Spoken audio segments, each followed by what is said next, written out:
Hindi siya makikipag-ayos. Trinidor niya ako. Trinidor niya tayo.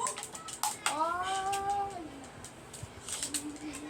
I mean, here we are. We're trying to look for justice for the death of Papa. Bakit tapos ito siya? Nakikipagsabotin siya sa tao na papatay sa tatay ko. Guys, ayun na yan. Hindi na siya patawarin sa lahat ng mga naging kasalanan. Nangyayari akong gamit. Ito ay isang biggest yoyo sa Sarili akin. niyang pamilya. Ito yung biggest yoyo ko. Ito yung original. Ito yung original. Ito yung malaki. Ito yung maliit. Ito yung maliit. Ito yung malaki. Ayan, kainis na lang. Because Justin and I will never see eye to eye. Kaya guys, pag nagkaroon na kayo ng ganito,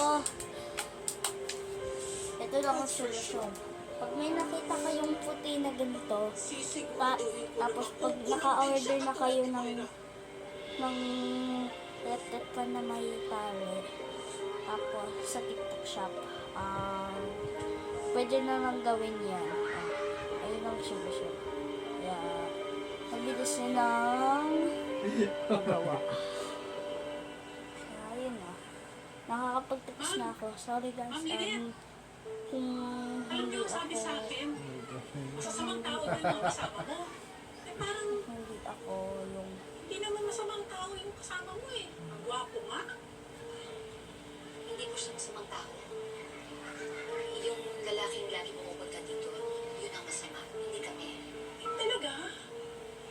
kaya pag, Kaya nga ako siya hinahanap ng mga pulis. kaya, Ha?